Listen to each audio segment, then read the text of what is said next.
بعد گفتن که دقیق خبری که آمده از سختی های روزهای می گوید که در آلبانیا بدون همسرش سپری می کند. سختی هایی که فکر می کند گویا پایان ندارند. سیاره دشتی پس از 22 سال زندگی سال گذشته همسرش فهیم دشتی و برادرش جنرال عبدالودود ذره را در جنگ با طالبان از دست داد.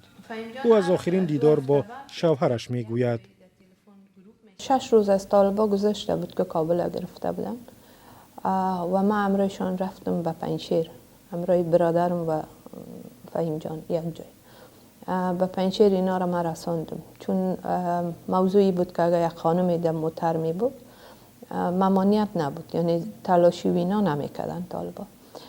به مو خاطر در وقت آخری که اینا تصمیم گرفتن که ما باید بریم پنجشیر، ما گفتم که ما امروزتان میرم.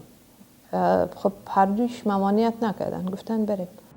درباره قتل فهیم دشتی در نخستین روزهای حمله طالبان و پنجشیر روایت‌های گوناگون وجود دارد. صدیق الله توحیدی یکی از خویشان نزدیک و همکاران دشتی یکی از این روایت‌ها را میگوید. پاکستانی‌ها در لباس طالبان و در کنار طالبان بودند. اینا به یک خانه منتقل میشن، چند ساعت متواتر مورد بازجویی قرار میگیرند. در جریان بازجویی با مرمی شلیک میکنن به یکی از پایه‌های فهیم دشتی و او با دستمالی که همیشه با خود داشت پای خودش را میبنده. بعد اینا را میارن در کنار دریای پنجشیر پشت یک رستوران بهاریست به نام دریابار. در عقب از این رستوران با فاصله 100 تا 150 متری اینا را تیرباران میکنند. طالبان این ادعا را رد می کنند. سخنگویشان ذبیح الله مجاهد در پیام بر رادیو آزادی گفت که این ادعا حتی ارزش پاسخ دادن را ندارد. در این حال خود همین ذبیح الله مجاهد پس از قتل فهیم دشتی گفته بود که او در جریان درگیری بین فرماندهان نیروهای جبهه مقاومت ملی کشته شده است. ادعایی که جبهه مقاومت آن را بی اساس خوانده رد کرده است.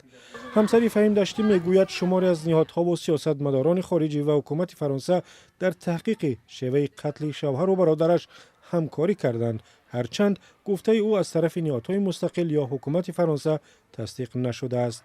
سیاره دشتی میگوید فرصتی آن نرسیده است که اطلاع دقیق درباره مرگ همسرش را در اختیار رسانه‌ها گذارد. روایت‌های گوناگون وجود داشت، اما مسق‌ترینش که اطلاعی به ما رسید بازداشتشان و شهادتشان، لیکن ما فکر میکنم ترجیح میتونم که بعداً این را امروز رسانه‌ها شریک کنیم بهتر است. سیاره دشتی با 2 دختر و یک پسرش 10 روز بعد از گرفتن حکومت از طرف طالبان به پاکستان رفتند. بعد رسیدن به پاکستان برادرزاده‌اش با او خبری مرگ همسر و برادرش را رسانیده است. فهیم دشتی که سخنگوی جبهه مقاومت ملی در افغانستان بود روز 5 سپتامبر در جریان حمله های طالبان به دره پنجشیر کشته شد. فهیم دشتی روزنامه‌نگار و تحلیلگر سیاسی که به تاجیکستان هم روایی زیاد داشت، مدت رئیس اتحادیه خبرنگاران افغانستان بود. بعد بازگشت طالبان او به جبهه مقاومت به رهبری احمد مسعود پیوست و راهی پنجشیر شد. فهیم دشتی در عهد طالبان در سالهای 90 هم از چهره‌های فعال در جبهه مقاومت و ضد طالبان بود.